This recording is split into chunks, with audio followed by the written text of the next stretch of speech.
మీ పిల్లలు maths science లో dull గా ఉన్నారా? 100% మార్క్స్ కావాలంటే ఆన్లైన్ ట్యూషన్ ట్యుటోరిక్స్ లో జాయిన్ అవ్వండి.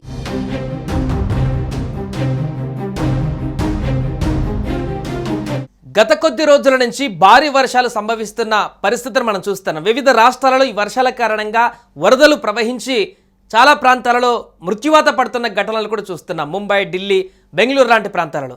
ఇప్పుడు తాజాగా మన రాష్ట్రంలో, తెలుగు రాష్ట్రాలలో, ముఖ్యంగా ఆంధ్రప్రదేశ్లో 4 రోజుల పాటు మోస్తారు నుంచి భారీ వర్షాలు కురిసే అవకాశం ఉందని ప్రాంతీయ వాతావరణ కేంద్రం తాజాగా తెలిపింది.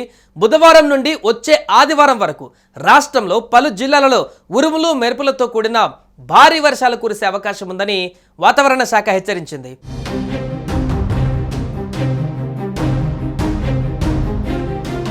బంగాళాఖాతంలో పశ్చిమ దిశ గాలుల్లో వేగం కారణంగా రాష్ట్రంలోని పలు జిల్లాలలో బుధవారం నుండి ఈ నెల 8వ తేదీ వరకు మోస్తారు నుంచి భారీ వర్షాలు కురిసే అవకాశం ఉందని ప్రాంతీయ వాతావరణ కేంద్రం తెలిపింది.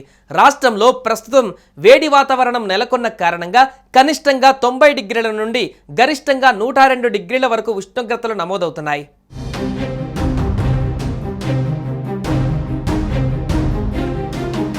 గరిష్టంగా వేలూరు, తూతుకుడి, తిరుచి, మదురై, కరూరు జిల్లాలలో ఉష్ణోగ్రతలు నమోదు కావడంతో ఆ జిల్లాల ప్రజలు ఉక్కపొతతో తల్లడిల్లిపోయారు.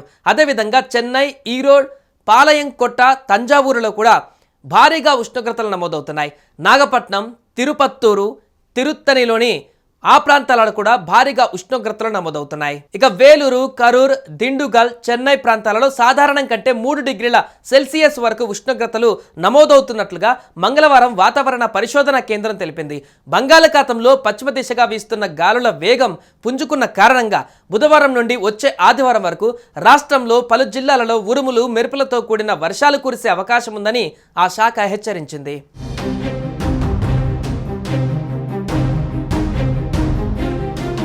సుమన్ టీవీలో మీ పర్సనల్ అండ్ బిజినెస్ ప్రమోషన్స్ కోసం కింది నెంబర్కి కాంటాక్ట్ చేయండి.